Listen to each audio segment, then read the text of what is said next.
हम लोगों के मध्य में विराजमान श्री श्री राधा रमन बिहारी जी स्वयं सचिनंदन गौर हरि के चरण कमल में दंडवत प्रणाम करते हुए नित्य निरंतर उनकी कृपा की याचना करता हूँ। तत्पश्चात यहाँ पर उपस्थित वैष्णव मंडली, भक्त मंडली, श्रोता मंडली, मातृ मंडली सभियों को यथा योग्य प्रणाम। आप सब लोग परम सौभाग्यशाली हैं कि आज स्वयं श्री श्री राधा रमन बिहारी जी और गुरुपाद पद्म के चरण कमल में बैठ करके भगवान के नाम का कुछ कीर्तन कर रहे हैं, जो वास्तव में मनुष्य जीवन की चरम परम उपलब्धि है। इससे बढ़ करके इस ब्रह्मांड में कोई वस्तु नहीं है। मेरी आवाज़ पीछे तक जा रही है। जो लोग खड़े हैं, मेरी उनसे प्रार्थना है यदि संभव है तो बैठ जाएं, तो आपको भी अच्छा लगेगा, क्योंकि भगवान की कथाओं में यदि बैठ करके श्रवण किया जाए तो भगवान की विशेष कृपा मिलती है। और मैं जहाँ तक समझता हूँ आप सब लोगों को हिंदी समझ आती होगी, है ना? ऐसा तो कोई नहीं है कि जिसको हिंदी ना समझ आती हो। समझ आती है सबको। जिसको नहीं आती वो हाथ उठा दो, फिर हम ट्रांसलेट कर देंगे गुजराती में। ठीक है। विशेष करके कहाँ गए श्रीमान पांडे जी, जिनको आप लोग अवधेश मणि पांडे के नाम से जानते हैं। बहुत अधिक समय से ये कह रहे थे कि यहाँ पर आप लोगों को आना ही पड़ेगा और यदि नहीं आओगे तो उठा के ले आऊँगा। तो वो जो है बहुत ही कृपालु हैं और विशेष करके इनके अंदर गुरुपाद पद्म की कृपा है और पूर्व जन्मों के संस्कार बड़े ही उन्नत और उज्जवल हैं। एक बात बतलाता हूँ, आप यहाँ पर देखेंगे इनके पिताजी की एक तस्वीर लगी हुई है। शास्त्र में एक बड़ी सुंदर बात बतलाई गई है, ध्यान से सुनना एक एक शब्दों को, बड़ा महत्वपूर्ण है कि यदि कोई भी अपने घर में भगवान के नाम का कीर्तन करता है तो हमारे पूर्वज जहाँ भी किसी भी लोक में विराजमान हैं तो कहते हैं वो बड़े ही आनंदित होते हैं। और तो और उन्हें इतना आनंद होता है कि वो कहते हैं अहो मैं कितना भाग्यशाली हूँ कि मेरे कुल में एक ऐसा बालक आया जो क्या कर रहा है, मेरे प्रभु के नाम का स्मरण कर रहा है। तो कहते हैं वो अपने उस लोक में नृत्य करते हैं और भगवान उनके ऊपर कृपा करते हैं कि उन्हें पुनः इस भारत भूमि पे जन्म प्राप्त होता है और वो भगवान का भजन कर पाते हैं। कोई कहेगा कि हम यहाँ पर भगवान का नाम कर रहे हैं, उन्हें वहाँ पर कैसे वो वस्तु प्राप्त हो गई, है ना? ये प्रश्न उठ सकता है। तो कहते हैं जो ये शास्त्र हैं ये बड़े ही प्रामाणिक हैं और तो और ये साइंटिफिक है। ऐसा नहीं है कि हम जो कह रहे हैं वो मिथ्या है। हम जो कह रहे हैं उसे आप अनुभव करके देख सकते हैं। एक दृष्टांत देता हूं, समझना। मान लीजिए आप यहां पर बैठे हैं, ये एक शहर है जिसका नाम है सूरत शहर। आप लोग जानते हैं पहले सूरत का क्या नाम था? सूर्यनगर। लेकिन कालांतर में क्या हुआ, इसका नाम सूरत पड़ गया। लेकिन विशेष कृपा यह है ठाकुर जी की कि आपके ही मध्य में एक नदी बहती है जिसका नाम है ताप्ती नदी।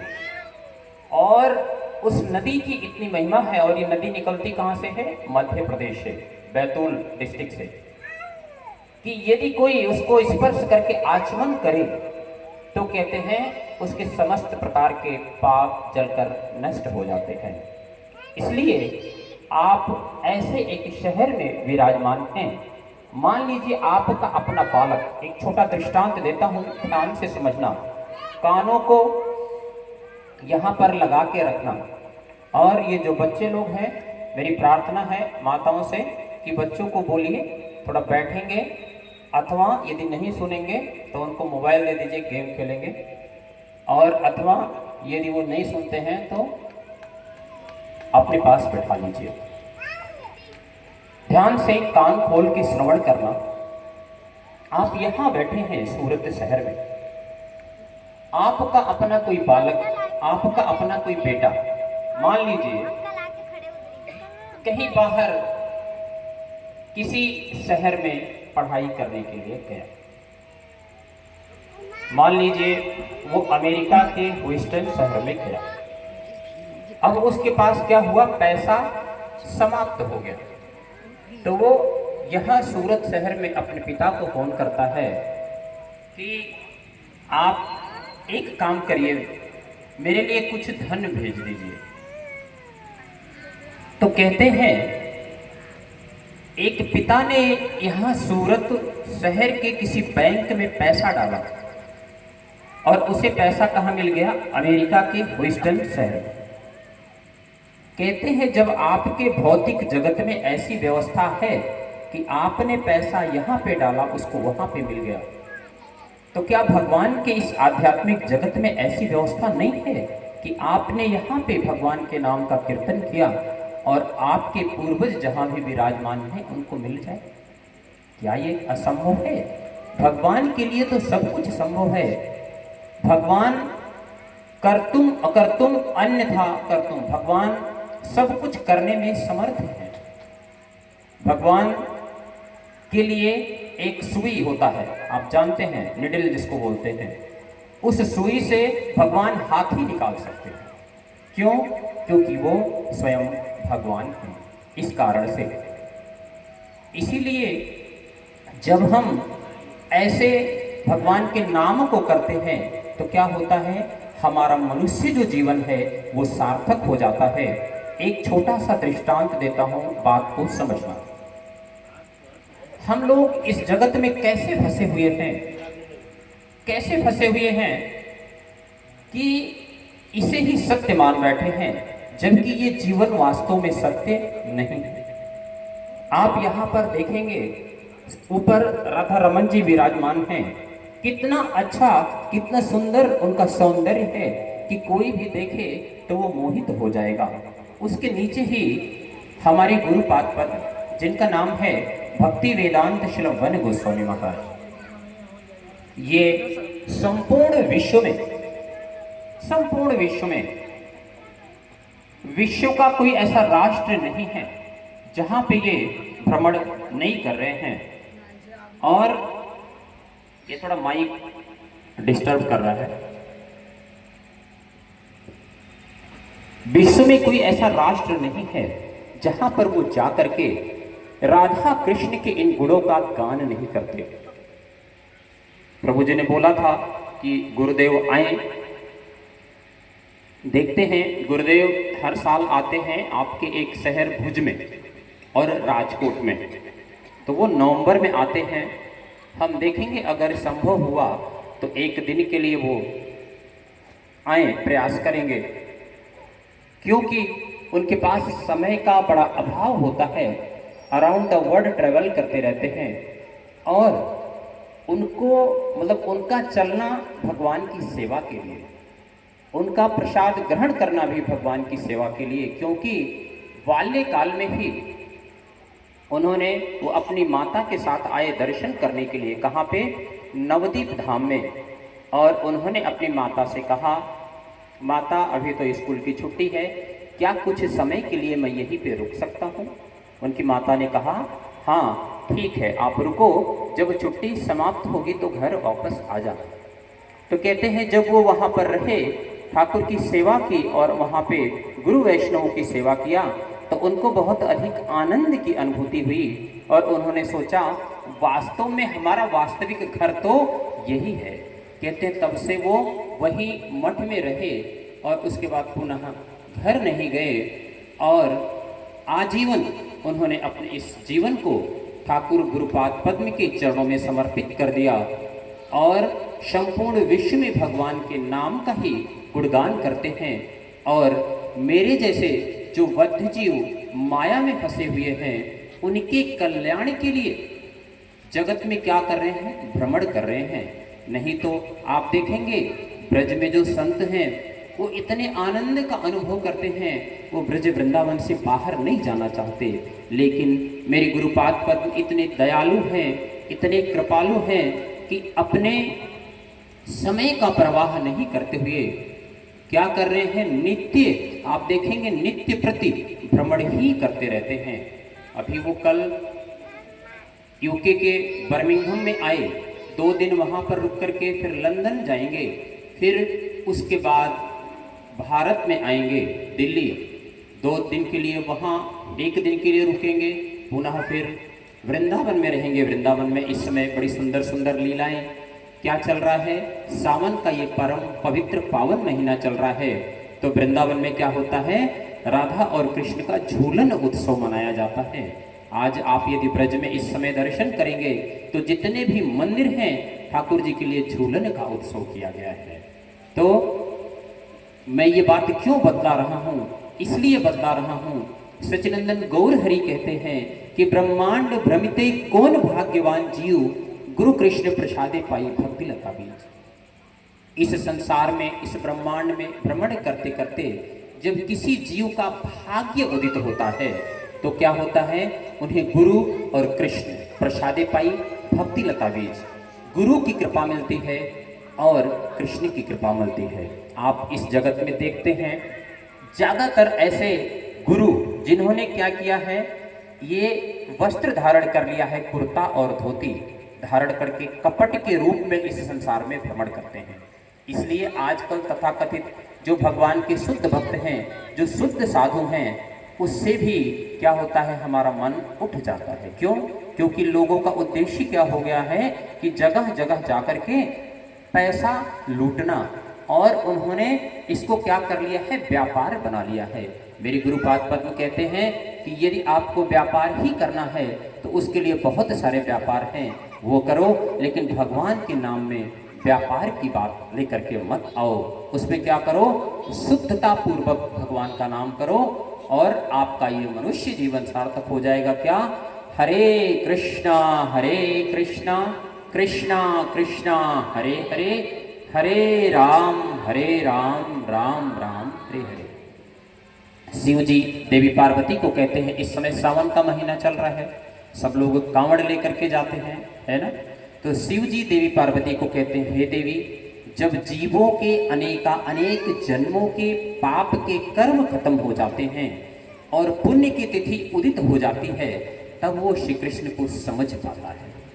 कहते हैं यदि वो श्री कृष्ण का नाम, इस महामंत्र को अपनी जिह्वा से एक बार भी उच्चारण करता है, तो कहते हैं कि देवी ये समझ लो, उसके अनेक जन्मों के पाप के कर्म खत्म हो गए और पुण्य की तिथि उदित हो गई। ये बात आप गांठ बांध लीजिए। हम लोग आए हैं, हम लोगों का उद्देश्य यहाँ पर कोई धन कमाना नहीं है, हम लोगों का उद्देश्य यहाँ आपसे प्रसिद्धि प्राप्त करना नहीं है। हमारा उद्देश्य सिर्फ यही है कि आप लोग भगवान का नाम करिए, जिसके लिए ये मनुष्य जीवन प्राप्त हुआ है। भगवान के नाम के बिना हमारा कल्याण नहीं हो सकता। एक छोटा सा दृष्टांत देता हूं, आप समझना इस दृष्टांत से इस जगत में हमारी स्थिति कैसी है। कहते हैं एक समय एक बालक जंगल में जा रहा था। जंगल में जब वो जा रहा था, जाते जाते क्या हुआ, ध्यान से सुनना, एक शेर उसके पीछे पड़ गया। अब वो भागने लगा, भागते भागते आगे एक कुआं था, उस कुएं में गिर गया।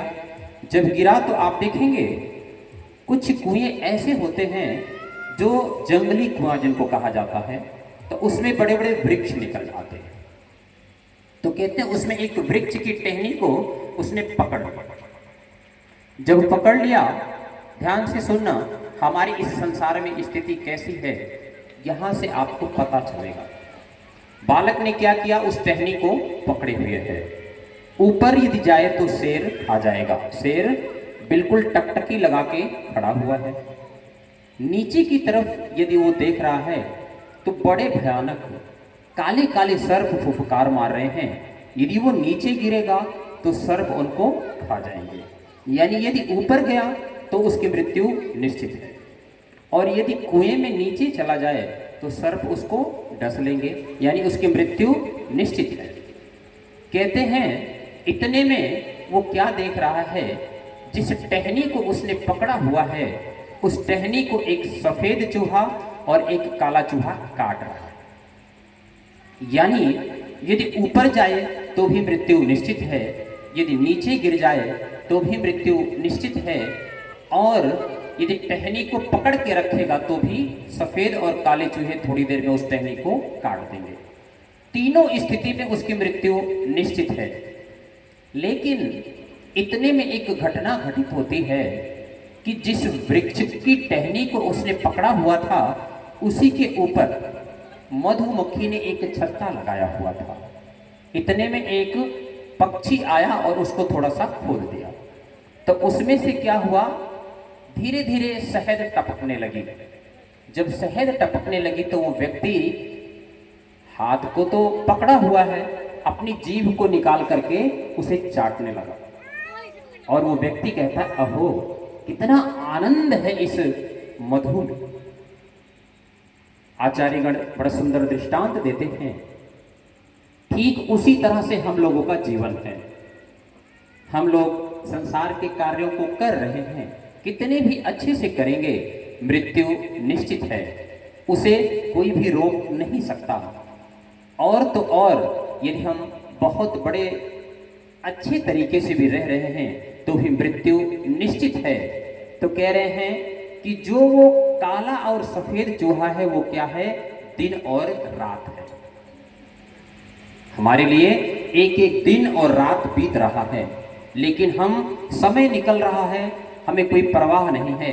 हम क्या करते हैं, एक साल बीतने पे हैप्पी बर्थडे करते हैं, उन्हें पता नहीं है ये समय कितना मूल्यवान है, एक एक पल करके निकल रहा है।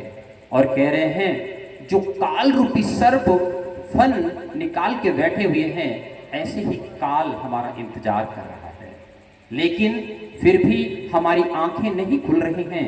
हम सोच रहे हैं अहो उनकी मृत्यु हुई है, मेरी थोड़ी ना हुई है, मैं तो अजर अमर हूँ। अरे इस ब्रह्मांड में कोई भी अजर अमर नहीं है। कहते हैं इस ब्रह्मांड में एक व्यक्ति आया जिसका नाम हुआ हिरण्यकश्यपु। कहते हैं हिरण्यकश्यपु ऐसा था, जब अपनी भौह तरेड़ता था तो सदा सर्वदा वीणा पर नारायण नारायण करने वाले श्री नारद भी कई बार जब वहां जाते थे तो कहते हिरण्यकश्यपु की, तो कहते थे हिरण्यकश्यपु भगवान की जय। तात्पर्य क्या कि वो सबको अपने बंधन में कर लिया था, सबको अपने बंधन में कर लिया था। तो कहते हैं वो सुखी नहीं हो पाया, तो बिना भगवान का भजन किए हम कैसे सुखी हो सकते हैं। इसीलिए यदि मनुष्य जीवन को सार्थक करना है, इस मनुष्य जीवन की उपलब्धि को प्राप्त करना है, तो हमें भगवान का नाम करना ही पड़ेगा। देखिए एक विशेष बात बताता हूं आपको, ये बड़ा गंभीर विचार है, यदि आप समझ गए तो समझो हमारा ये जीवन वास्तव में सार्थक है। यहाँ पर आप देखेंगे हमारे सनातन धर्म में एक विशेष वैशिष्ट्य है। क्या वैशिष्ट्य है कि कोई देवी देवताओं की भक्ति करता है, और कोई राम की भक्ति करता है, कोई कृष्ण की भक्ति करता है, कोई नारायण की भक्ति करता है। ध्यान से सुनना, बड़ा गंभीर विचार है इसमें। अब हमारा एक लेवल है, सनातन धर्म का ये बड़ा वैशिष्ट्य है, यही बड़ा सौंदर्य है कि हमारे लेवल के हिसाब से, आप ध्यान से सुनना, हमारे लेवल के हिसाब से हम जब प्रारंभिक स्थिति में होते हैं तब देवी देवताओं की भक्ति करते हैं। आप एक चीज मैं बतला रहा हूं, आप अपने प्रैक्टिकल जीवन में अनुभव करके देखना। विशेष करके जो देवी देवताओं का भजन करते हैं, आप ये अनुभव कर लेना, वो क्या करेंगे? गुटखा खाएंगे, तंबाकू खाएंगे, इत्यादि इत्यादि इत्यादि। आप अनुभव करना, मैं बतला रहा हूं, आप अपने जीवन में इसको अनुभव करके और पड़ोस में देखना कि क्या प्रभु जी जो बतला रहे थे ये सत्य है, कि ऐसे ही बोल के चले गए। दूसरा आप देखेंगे, जब वो इनसे ऊपर उठता है, एक लेवल है भक्ति में, एक लेवल है और बड़ा ही सुंदर है। सनातन धर्म का वैशिष्ट्य इतना अद्भुत है कि यदि सच्चे गुरु मिल जाएं तो हम उसे बड़े आनंद पूर्वक समझ पाएंगे और आनंदित हो जाएंगे। कहते हैं जब उससे कोई थोड़ा सा ऊपर बढ़ता है, एक बात ध्यान रखना, एक बात बता देता हूं, जितने देवी देवता हैं ये सब भगवान का भजन करते हैं, सब के सब नित्य। आप देवी देवता का मतलब क्या? आप देखेंगे कौन? हनुमान जी। हनुमान जी नित्य अपने प्रभु राम का ही स्मरण करते हैं, इसके अलावा वो किसी का स्मरण नहीं करते। इसलिए हमारे इष्ट सदा सर्वदा एक होने चाहिए, ये बात ध्यान रखना। हनुमान जी को यदि आप भजन करोगे तो उतने प्रसन्न नहीं होंगे यदि उनके प्रभु राम का भजन करोगे जितना वो आनंदित होंगे। क्यों? क्योंकि वो कहते हैं कि मेरे प्रभु के नाम में ही सब कुछ है।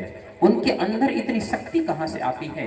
भगवान का नाम लेकर के, भगवान के नाम के बल पर उन्होंने समुद्र को एक छलांग लगा के पार कर लिया। आप देखेंगे ये जो देवी इत्यादि शक्तियां हैं जितनी भी, ये भी नित्य प्रभु के नाम का ही स्मरण करती हैं। और तो और स्वयं शिव जी कहते हैं पंचमुखे शिव जपे हरे कृष्ण कृष्ण कृष्ण हरे हरे, हरे राम राम राम हरे हरे। चतुर्मुखे ब्रह्म जपे हरे कृष्ण कृष्ण कृष्ण हरे हरे, हरे राम राम राम हरे हरे। जितने भी देवी देवता हैं ये क्या कर रहे हैं? शिव भगवान का ही भजन कर रहे हैं। जब व्यक्ति उससे ऊपर उठता है तो नारायण की शरणागति ग्रहण करता है। नारायण, राम और कृष्ण में कोई विशेष अंतर नहीं है। यदि तत्व से देखेंगे तो रस विचार में थोड़ा अंतर है, लेकिन आप बिना नारायण की भक्ति के आपका कल्याण संभव नहीं है। आप कितना भी प्रयास कर लीजिए। मैं दृष्टांत देता हूं, हमारे भारत भूमि पे विशेष करके सनातन धर्म में 4 धाम बतलाए गए हैं, है ना? आप सब लोग जानते हैं 4 धाम कौन कौन से हैं? नहीं जानते तो मैं बतलाऊंगा, यदि आप जानते हैं तो आप बतलाइए।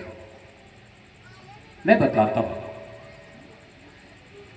आप सब जानते हैं जब किसी की मृत्यु हो जाती है हमारे घर परिवार में, तो हम उनकी अस्थियों को क्या करते हैं?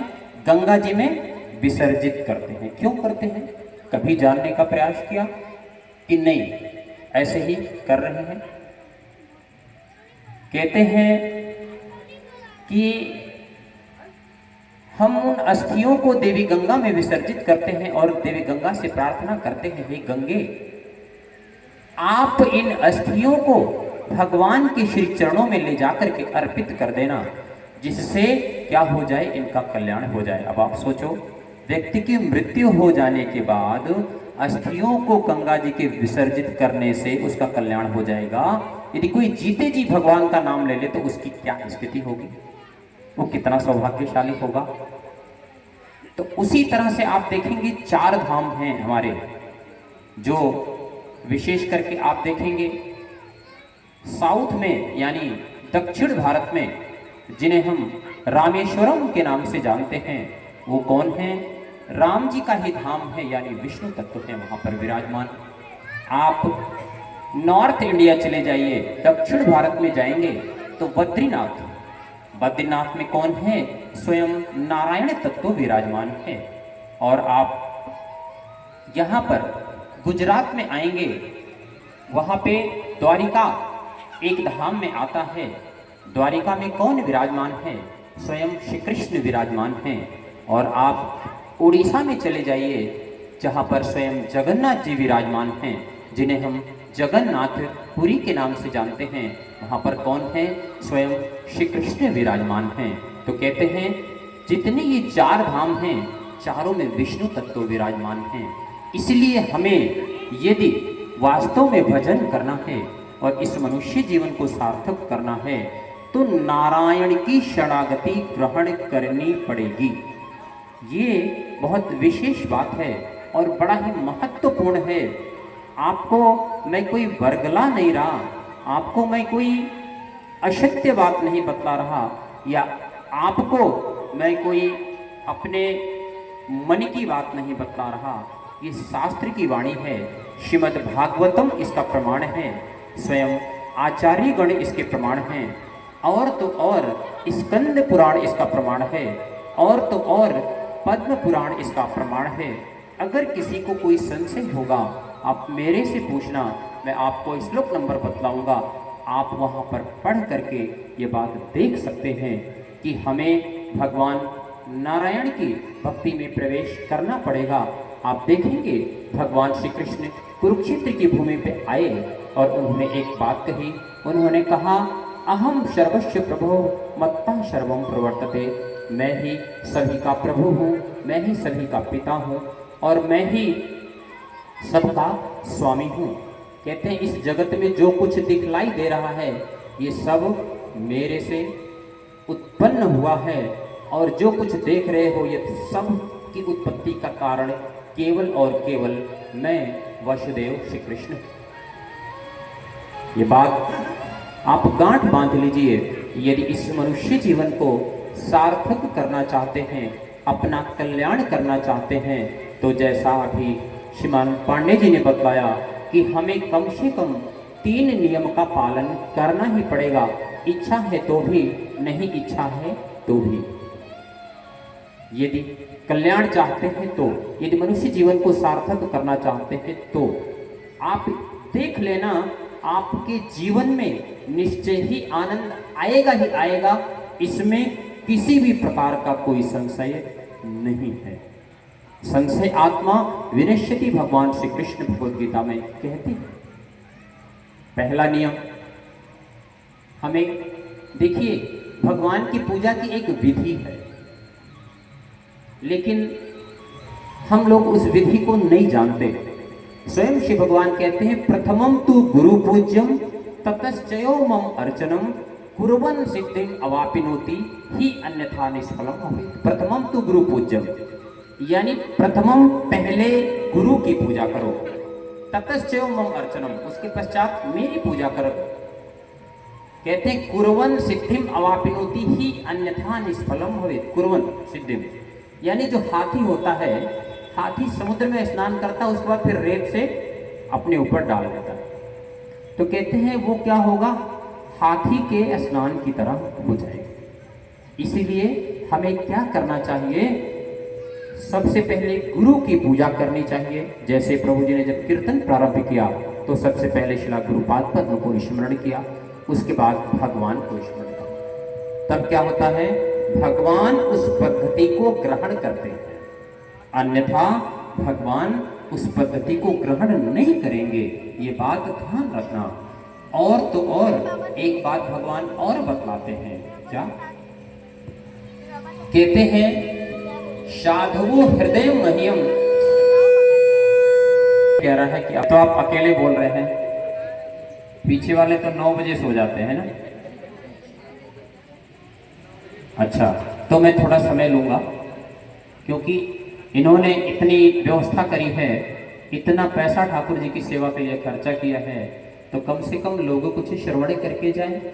क्योंकि क्या है कि ठाकुर के लिए यदि हम थोड़ी भी सेवा कर रहे हैं तो क्या होता है, भगवान का हृदय पिघलता है, भगवान प्रसन्न हो जाते हैं। तो हम लोग ये चर्चा कर रहे थे कि हमें यदि इस मनुष्य जीवन को सार्थक करना है तो 3 नियम का पालन करना ही पड़ेगा।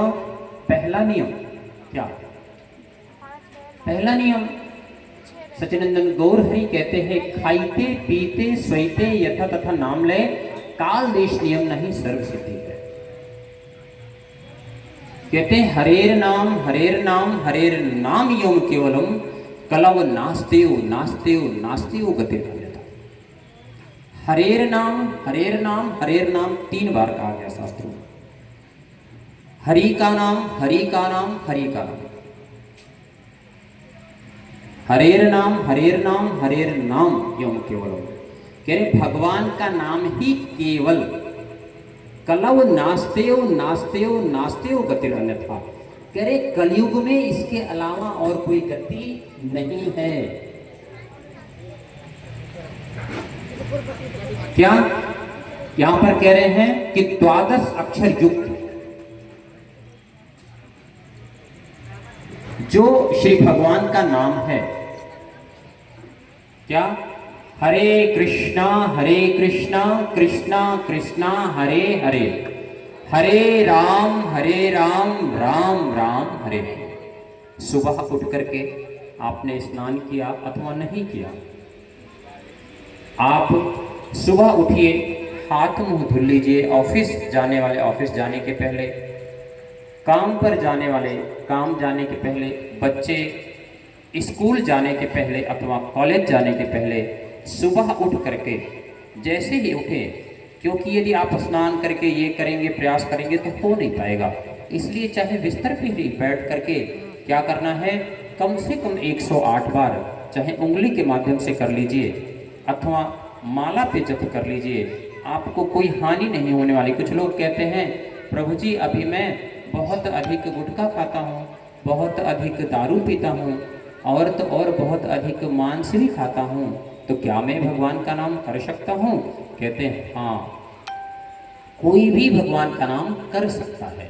जब कहते हैं करेंगे तभी ये बुरी आदतें अपने आप छूट जाएंगी। तो क्या करना है, सुबह सो के उठने के पश्चात हरे कृष्णा कृष्ण कृष्णा हरे हरे, हरे राम राम राम हरे हरे, कम से कम 108 बार। 108 बार ही क्यों?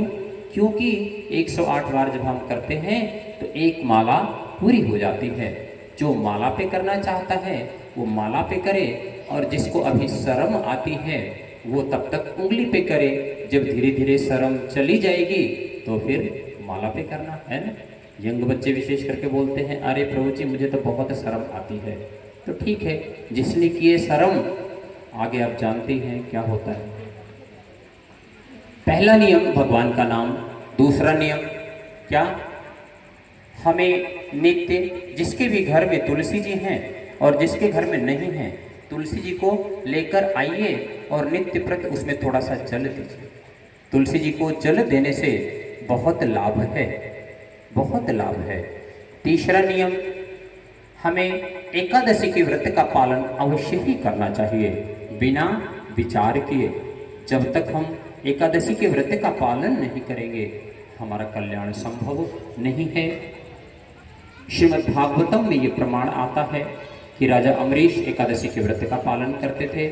और एक बात ध्यान रखना, अगले दिन द्वादशी के दिन पारण का एक समय फिक्स होता है, उस समय के अंदर ही हमें कुछ अन्न ग्रहण करना है।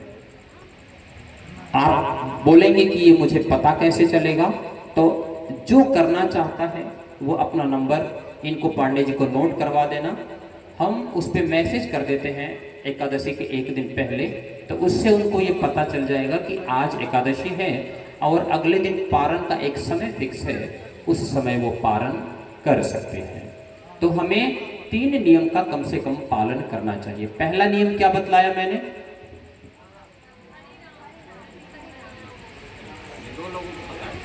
ये सिर्फ 2 ही लोग बोल रहे हैं, इसका मतलब पीछे किसी ने श्रवण नहीं किया।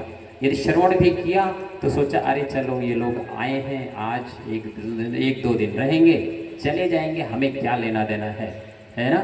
ये तो साधु संतों का काम है, हम कोई साधु संत थोड़ी ना है ना। लोग यही कहते हैं अरे ये तो साधु संत का काम है भगवान का नाम करना, मेरा काम थोड़ी ना है। लेकिन कहते हैं आप सब लोग भगवान के ऋणी हैं। क्यों? दृष्टांत देता हूं, समझना। यदि कोई हॉस्पिटल में एडमिट होता है, ऑक्सीजन की कितनी कीमत होगी? 400-500 रुपए का एक सिलेंडर मिलेगा, है ना। और जब हम ऑक्सीजन पैसा दे के खरीदते हैं वहां पे, तब उसकी वैल्यू पता चलती है। लेकिन यहां पर भगवान फ्री में ऑक्सीजन दे रहे हैं हमें। क्या हम भगवान को कोई ऋण चुकाते हैं? नहीं चुकाते। तो ऐसा नहीं है कि केवल साधु संत ही सांस लेते हैं, हम नहीं लेते, इसलिए हम भी भगवान के ऋणी हैं। आप मान लीजिए आपके घर में लाइट आ रही है, आप इसका बिल पे करते हैं? नहीं पे करते। कह रहे हैं कि उसी तरह से सूर्य हमको रोशनी दे रहा है, क्या हम उसको बिल पे कर रहे हैं? नहीं कर रहे, तो हम सूर्य के ऋणी हो गए। इसी तरह से हमें साधु संतों ने दिन और तारीख और तिथियां दी, इस कारण से हम साधु संतों के ऋणी हो गए। और तो और कहते हैं हम उन देवी देवताओं को भी ऋणी हैं। क्यों? क्योंकि वो हमें समय समय पे वर्षा देते हैं, इत्यादि इत्यादि इत्यादि। कहते इन सब ऋणों से मुक्त होने का उपाय क्या है? कहते हैं देवर्षि भूताप्त नृणाम पितृणाम नायम ऋणी च राजन। इन 6 प्रकार के ऋणों से मुक्त कैसे हुआ जाए? तो कहते हैं गतो मुकुंद परिहत्य कर तुम। यदि हम भगवान मुकुंद की शरणागति ग्रहण कर लें और जिह्वा से हरे कृष्णा कृष्णा कृष्णा हरे हरे, हरे राम राम राम हरे हरे, जब ये नाम करेंगे तो इन सब प्रकार के ऋणों से हम लोग क्या हो जाएंगे? मुक्त हो जाएंगे। अब कोई ये कहे कि तुम तो साधु संत हो, तुम करो, हमें करने की कोई आवश्यकता नहीं है। नहीं, ये बात नहीं है। आपको अधिक करने की आवश्यकता है। क्यों करने की आवश्यकता है? क्योंकि आप संसार में ऐसे ऐसे लोगों से मिल रहे हो जो क्या है, पाप में ही लिप्त हैं। ये बात ध्यान रखना। इसलिए आपको भगवान का नाम करना पड़ेगा, अभी नहीं तो किसी और जीवन में, उसके बाद किसी और जीवन में। तो पहला नियम क्या बतलाया मैंने? क्या बतलाया? भूल गए। प्रभु जी बोल रहे हैं यदि भगवान का नाम नहीं करेंगे तो अगला जीवन क्या होगा? पशु का मिल जाएगा, तो फिर हम भगवान का भजन नहीं कर पाएंगे। इसलिए यदि भगवान का भजन करेंगे तो कम से कम इस बात की तो गारंटी है अगला जीवन मनुष्य का ही मिलेगा, और जो भजन पूर्ण नहीं हुआ होगा वो करके हम लोग पूर्ण कर पाएंगे।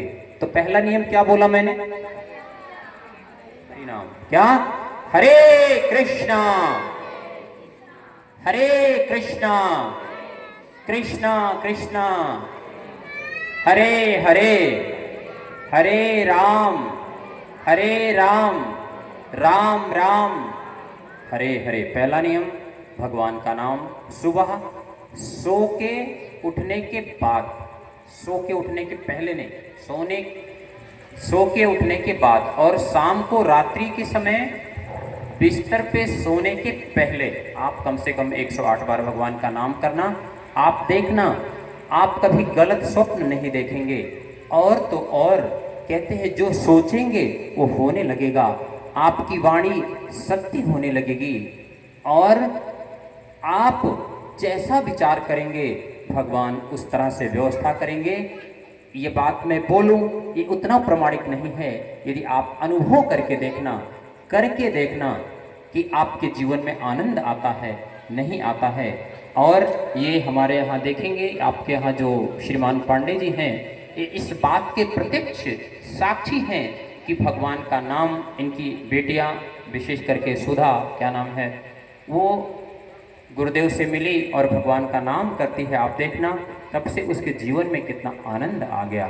तो ये अनुभव की बातें हैं, इसलिए आप अनुभव करके देखें। मैं कह रहा हूँ ये बात सत्य होगा, ये कोई गारंटी नहीं है। मैं आपके सामने बोल रहा हूँ, मैं आपके पीछे से जाकर के कुछ और कार्य कर रहा हूँ, क्या पता, कुछ पता नहीं है। इसीलिए साधु का जो स्वभाव है, जो बोल रहा है उसे वैसा करना चाहिए। यदि हम भगवान का नाम नहीं कर रहे होते तो हमारा कोई अधिकार नहीं है कि हम आपको बोल पाए। कहते आचिनोति यह शास्त्रार्थम, आचिनोति जो शास्त्र के गूढ़ रहस्यों को क्या करते हैं, आचरण करते हैं और जगत को शिक्षा देते हैं। कहते हैं वही क्या होते हैं, आचार्य हैं। तो तो हमारे गुरुपाद पद्म ने क्या किया, शास्त्र के उन रहस्यों को अपने जीवन में अपनाया और जगत को शिक्षा दी, इसलिए वही वास्तविक आचार्य हैं। तो आप लोगों से प्रार्थना है, आप लोग इन 3 नियमों का पालन करना, और हम लोग श्रीमान पांडे जी के विशेष विशेष ऋणी हैं और गुरुपाद पद्म के चरणों में ये प्रार्थना करते हैं कि आप लोगों के ऊपर कृपा करें, जिससे आप लोग इस मनुष्य जीवन को सार्थक कर पाएं, जिसके लिए इस जगत में आए हैं कम से कम वो तो कर पाए। समय थोड़ा सा होता है, बहुत सारी बातें नहीं बतलाई जा सकती, इसलिए आप लोग अपना नंबर नोट करा देना।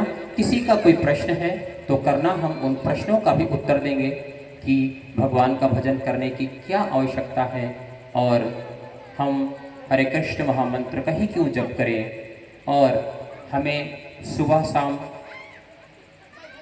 और किसी भी परिस्थिति में भगवान का नाम लेने में कोई असुविधा नहीं है। इस तरह का भी किसी का कोई प्रश्न है तो वो प्रश्न कर सकता है। अब समय अधिक हो गया है, मुझे लगता है 10 बज गया, तो हम अपनी वाणी को यहीं पर विराम देते हैं और हम ठाकुर जी की आरती करेंगे। आरती करके आप लोग सब प्रसाद लेके अवश्य ही जाना। और कल कल हवन करेंगे, कहाँ पे? यहीं पे।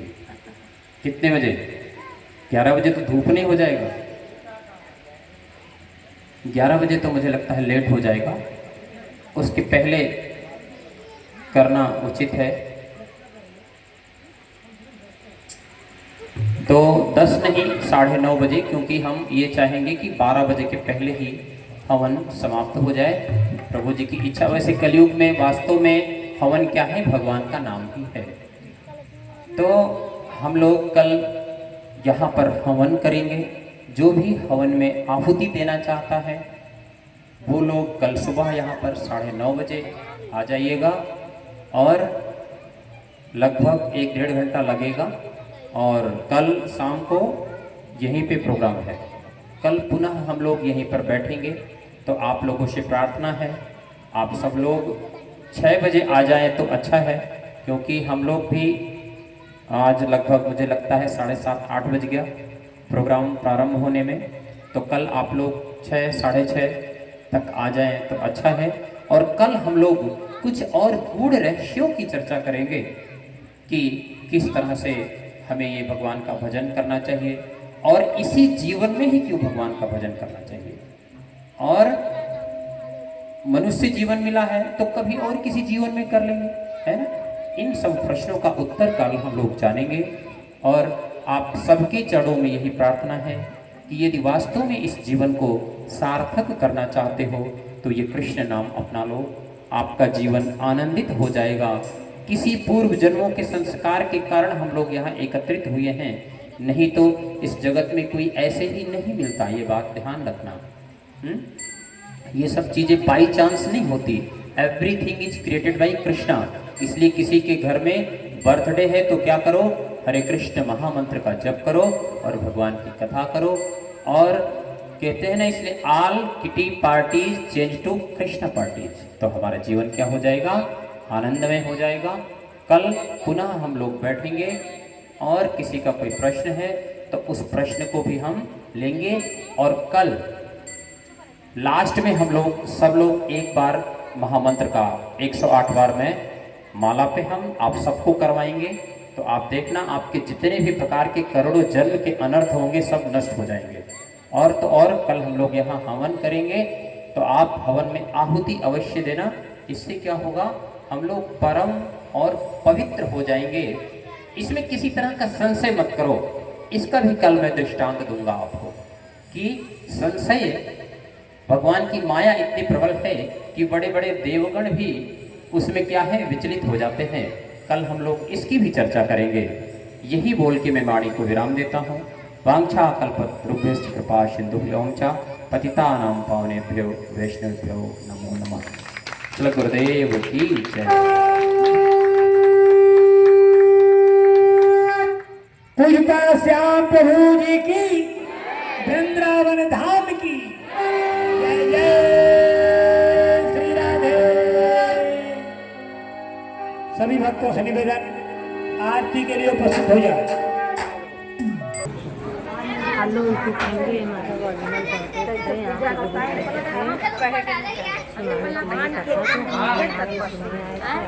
बहुत मंदिर में आ जाते हैं और कथा खत्म हो गई है फिर गुरु जी कथा सुनाएंगे। देख सकते हैं आप प्रसाद लिए हैं हम लोग चंदा वृंदावन से गुरु जी आए हैं यहाँ पे कथा सुनाने के लिए। आप लोग देख सकते हैं मैं भी आई थी यहाँ पे यही वीडियो बनाई हूँ।